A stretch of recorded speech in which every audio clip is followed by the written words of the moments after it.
हम बहुत एक इंपॉर्टेंट क्वेश्चन, आप इसको देखिए। A boat takes 32 kilometre upstream and 36 kilometre downstream in 7 hour. Also it cover 40 kilometer upstream and 48 kilometer downstream in 9 hours. Find the speed of boat in still water and that of the stream. इस type का question बहुत important question है ये 10th examination और तुम आपके जो examination purpose से होते हैं, कॉम्पिटिटिव एग्जामिनेशन के पर्पस के भी क्वेश्चन है, तो आप इनको ध्यान से समझिए। इसमें दिया है, हमने दो चीजें दी है कि अप स्ट्रीम और डाउन स्ट्रीम।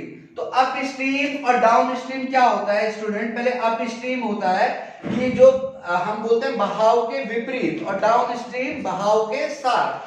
तो कभी भी बोट की स्पीड है वो दो चीजों में इफेक्ट, जब हम क्वेश्चन को करेंगे तो ध्यान देना है। एक होता है कि भाई बोट की स्टिल वाटर में कितनी स्पीड, तो हमें यह है कि अप स्ट्रीम और डाउन स्ट्रीम। तो मैंने क्या कहा कि दो चीजें देखनी है कि बोट स्टिल वाटर में क्या स्पीड है और स्ट्रीम क्या, बहाव क्या है, उस टाइम बहाव की स्पीड क्या है। क्योंकि बहाव की स्पीड में भी बोट की स्पीड का फर्क पड़ जाएगा। आपको पता है जहां बहाव बहुत तेज है और आपको बहाव के साथ चल रहा है, जैसे हम बात करें कि अगर हम उत्तरकाशी से किसी नाव पे बैठे और उत्तरकाशी से नीचे की साइड आए तो पानी का बहाव बहुत तेज है, तो अगर बहाव के साथ आएंगे तो सीधी सी बात है बोट बहुत तेजी से चलेगी, जबकि बोट की स्पीड कम भी होगी तो जो स्ट्रीम की स्पीड है, बहाव की स्पीड है, उसकी वजह से वो बहुत तेज चलेगी। जबकि अगर उसी बोट को हम अपोजिट डायरेक्शन में उत्तरकाशी की तरफ ले जाना चाहें तो स्पीड बहुत मुश्किल है, क्योंकि बहाव दूसरी डायरेक्शन में। तो इसको तो आप कॉमन चीजें समझते हैं, तो इसको मैथमेटिकल कैसे हम देखेंगे, इसको हम समझेंगे।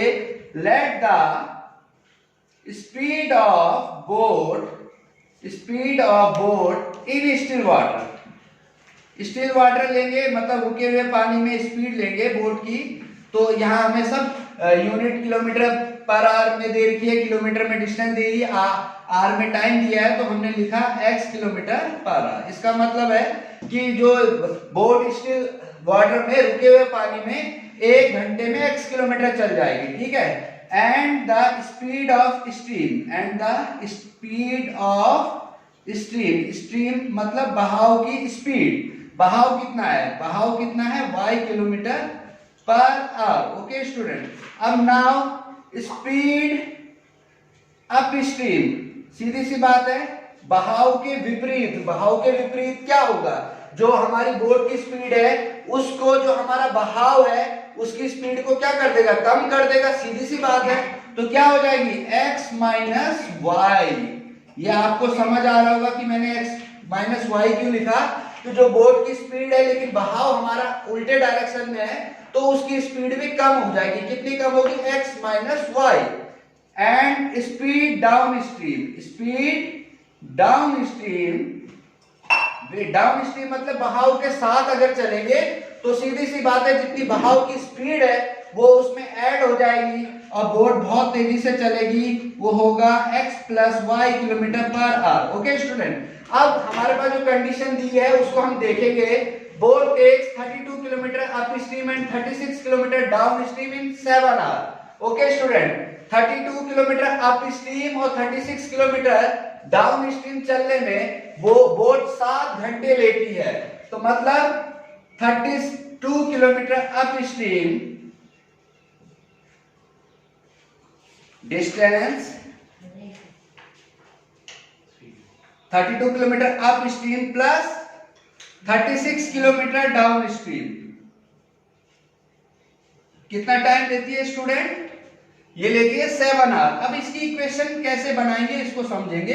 तो हमें देखिए स्टूडेंट टाइम दिया है, और टाइम क्या होता है? स्पीड होती है डिस्टेंस अपॉन टाइम। इस फॉर्मूले से आप तीनों समझ सकते हैं। स्पीड होती है डिस्टेंस अपॉन टाइम, और टाइम होता है डिस्टेंस अपॉन स्पीड, और डिस्टेंस होता है speed into time. Okay student, तो 32 किलोमीटर अप स्ट्रीम और 36 किलोमीटर डाउन स्ट्रीम चलने में 7 घंटे लगे, तो 32 किलोमीटर अप स्ट्रीम चलने में कितना टाइम लगा होगा?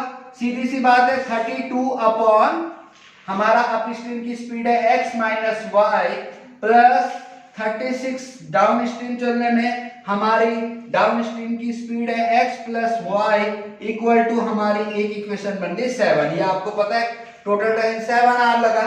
और सेकंड कंडीशन है 40 किलोमीटर अप स्ट्रीम, तो इसको मैं डायरेक्ट लिख देता हूं स्टूडेंट, आपको आई होप समझ आ गया होगा। तो 40 किलोमीटर अप स्ट्रीम चला तो 40 किलोमीटर स्पीड, टाइम होता है distance upon speed, distance 40 kilometre है और स्पीड अप स्ट्रीम की क्या है स्टूडेंट x माइनस वाई, और 48 किलोमीटर डाउन स्ट्रीम, तो डाउन स्ट्रीम कितना है स्टूडेंट 48 और स्पीड है x प्लस वाई, इसका टाइम हमारा लगा 9 आवर। तो हमारी ये दो इक्वेशन बन गई स्टूडेंट। अब दो इक्वेशन को हमने सॉल्व करना है, तो अब देखेंगे हम कैसे सॉल्व करते हैं स्टूडेंट। ओके, तो अब इन इक्वेशन को देखेंगे, हमें इन दोनों इक्वेशन को सॉल्व करना है। तो स्टूडेंट अगर हम इन दोनों को सॉल्व करें तो हमें थोड़ा सा टफ लगेगा, धीरे धीरे जब हम सीख जाएंगे तब तो बहुत सिंपल होगा। लेकिन अगर हम इनको ऐसे करें, अगर मैं 1 अपॉन एक्स माइनस वाई को a ले लूं और 1 अपॉन एक्स प्लस वाई को b ले लूं, तो मैं इन इक्वेशन को कैसे लिख सकता हूं 32a plus 36b equal to 7, और दूसरी इक्वेशन हो जाएगी 40a plus 48b equal to 9। अब इन दोनों को मैंने सॉल्व करना है, 32a और ये है 40a, तो सीधी सी बात है ये सॉल्व तब होगी जब ये दोनों इक्वल होंगे। तो अब इन दोनों को मुझे इक्वल बनाना है, तो मैं कैसे बना सकता हूं, तो इसके लिए मुझे इन दोनों का एलसीएम लेना पड़ेगा। तो 32 और 40 को देखते हैं कितना हम एलसीएम आएगा। तो सिंपल तरीके से मैं इसको देखता हूं 8 से, क्योंकि दोनों जा रहे हैं, वैसे हम 8 से क्योंकि हमें प्राइम नंबर लेने होते हैं, लेकिन मैं चेक करने के लिए सिंपल ले रहा हूं, तो मैं सिंपल किसी भी नंबर से सॉल्व करके देख रहा हूं। तो ये है 8 4 जा 32 इंटू 5 160 हमारे पास आ गया इन दोनों का एलसीएम, यानी कि हमें 160 बनाना है।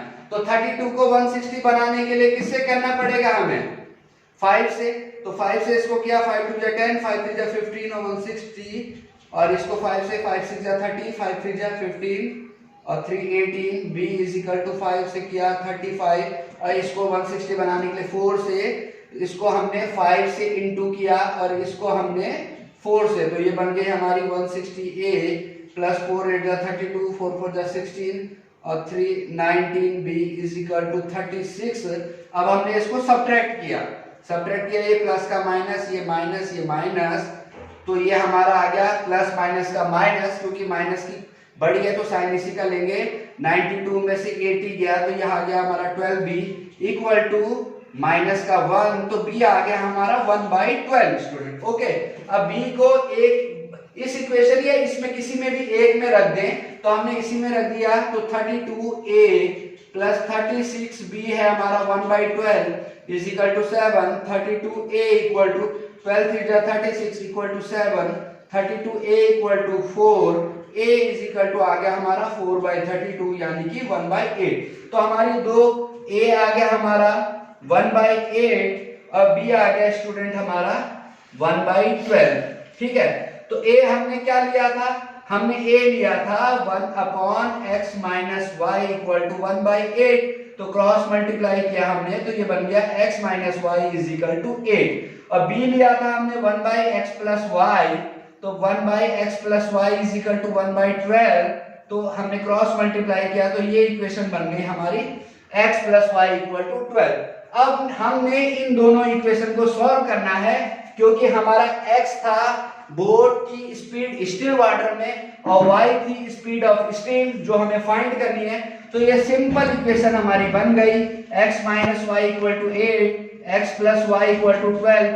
आपको साफ दिख रहा है कि इसमें ना आपको मल्टीप्लाई करने की जरूरत है, क्योंकि दोनों इक्वेशन में y से कैंसिल हो रहा है, और ना हमको इसको सब्ट्रैक्ट करना है, क्योंकि ऐड करके ये दोनों कैंसिल हो रहे हैं। तो ऐड किया, ये cancel, 2x equal to 20, x आ गया हमारा 10 और x की वैल्यू इसमें या इस इक्वेशन में रख दी, तो ये आ गया 10 minus y equal to 8 minus y equal to 8 minus 10 minus y equal to -2 और y आ गया 2। तो हमारी जो स्टिल वाटर में स्पीड थी बोट की, speed of boat in still water, रुके हुए पानी में कितनी स्पीड थी बोट की? 10 किलोमीटर पर आवर। और स्पीड ऑफ स्ट्रीम कितनी थी? स्ट्रीम माने बहाव की स्पीड कितनी थी? 2 किलोमीटर पर आवर। तो आई होप ये क्वेश्चन आपको समझ आया होगा। इसको आगे जरूर शेयर करें और चैनल को सब्सक्राइब करें।